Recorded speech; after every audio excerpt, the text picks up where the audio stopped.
giving lesbian with that flannel. I mean, we are talking about my favorite lesbian, Chapel Roan, today. So that's the vibe. Anything before we get into talking about stuff? I'm hoping you haven't seen this Insanity yet so we can get your live reaction. What do we have here? Oh, my my other favorite lesbian. My other favorite lesbian. Queen of nice, really the queen of mean. Respond to this with the most insane stories about Ellen being mean. She's not the happy-go-lucky nice person. Under fire again with accusations of a toxic work environment. Why is this like a true crime documentary? It's a phony hypocrite liar. Things are really spiraling. Degeneres owns Degeneres.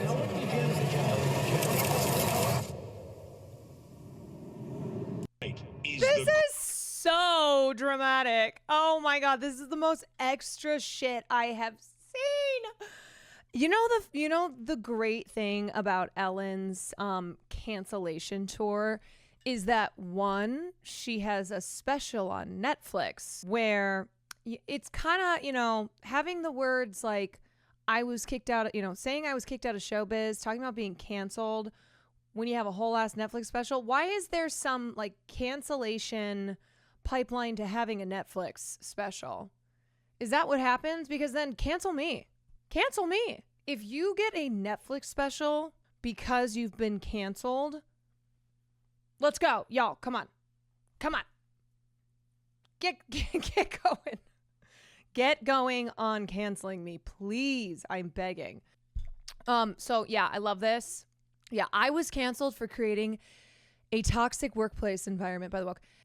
I am going to create an environment that is so toxic that I get a special on Netflix to complain about how people got mad at me for creating an environment that was so toxic. Oh my God. And I don't know if this is just the editing of the clip. Why is this so face blurred? This is so edited. It looks strange. Anyway, yeah, Ellen's whole, I guess I should have said F you at the end of my shows instead of be kind. And it's like, no, girl, no.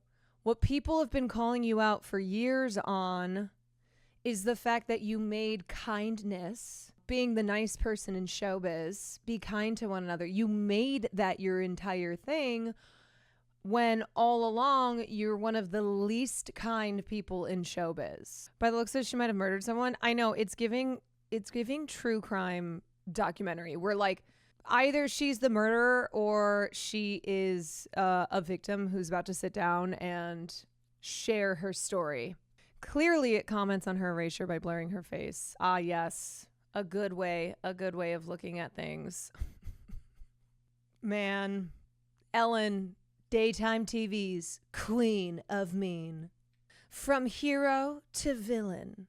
But here's the funny thing about it, okay, you guys? This was not something that came out of nowhere. Ellen has always been one of those celebrities that everyone has a story about. She has notoriously been an asshole. It's just that it took a long time for all this stuff to finally come out about her and for people to write about the fact that Ellen is an asshole.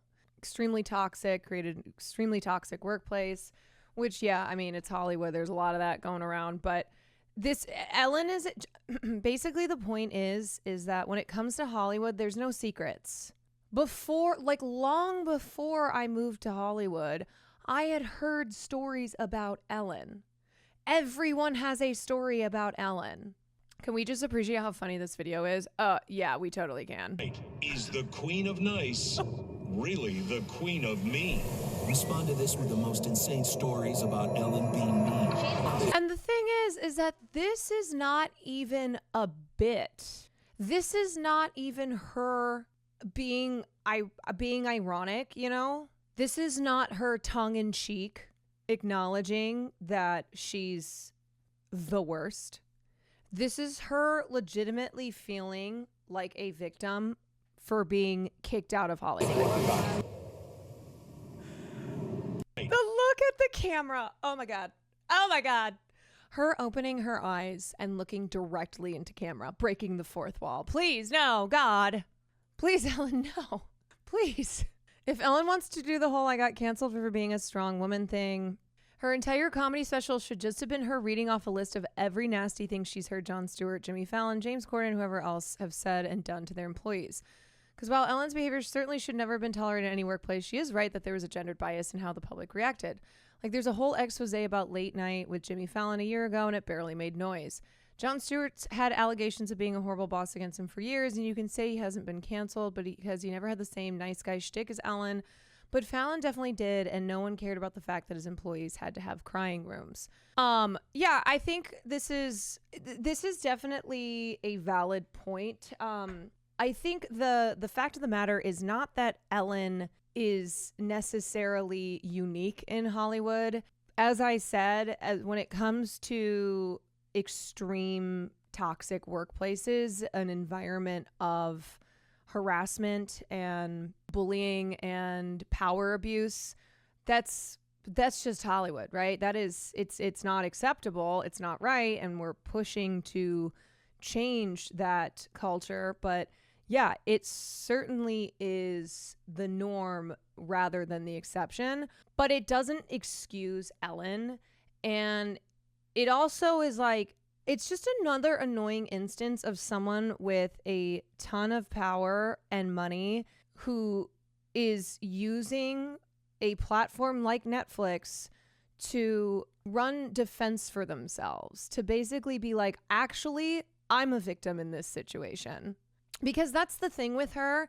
What I have not seen yet, from Ellen anything that makes it seem as if she took accountability, as if she acknowledges the wrongdoing that she did. And instead, it's all just, I'm a victim.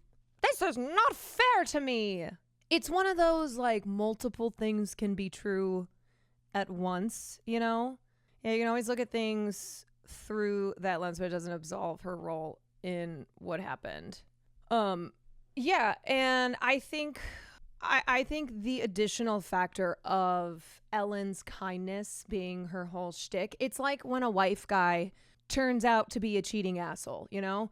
There's a lot of people who are cheating assholes, but particularly when somebody like Ned from Try Guys made his entire persona, his entire shtick, that he's the nice wife guy. He's a guy who, women, you can trust him because he's got a wife. So don't worry. This is a good guy because he's got a wife. I'm just waiting for her to hit the turf button at this point. I mean, it's probably inevitable.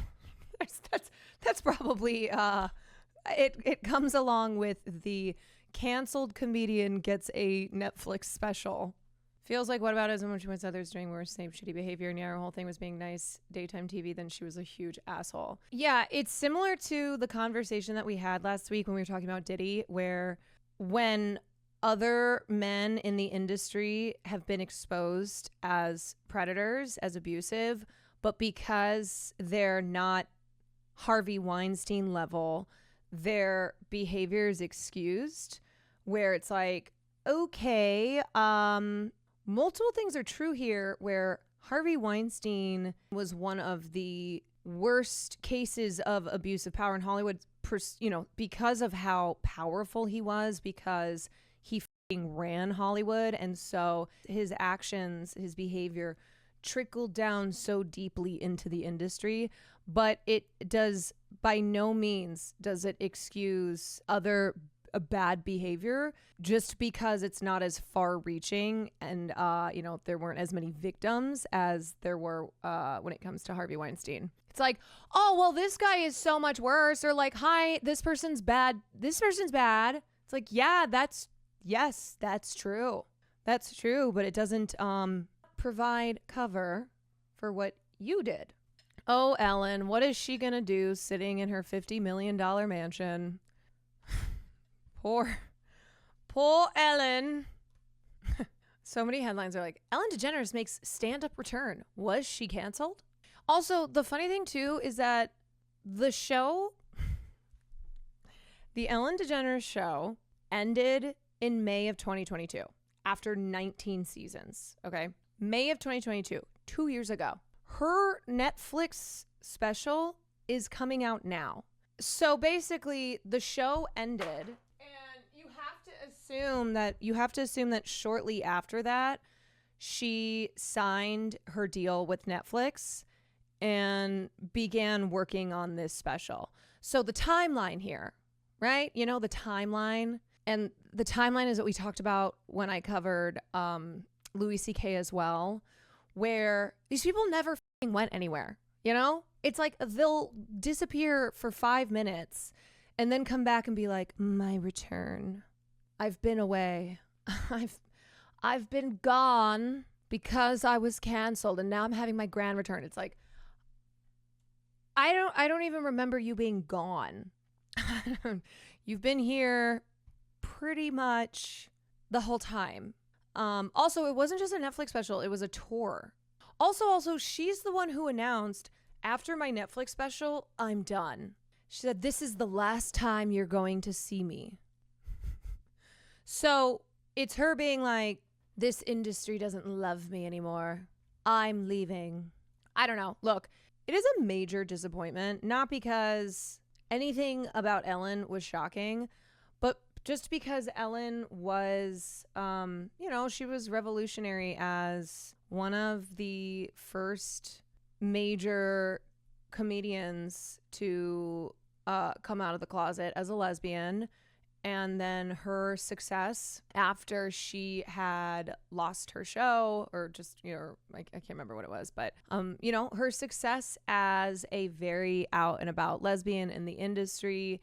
And it just always sucks when there's such little representation. And so the people that you have, it's like, oh my God, not only are you one of the only out lesbians in this business, but also at the height, you're at the top, but you're the worst.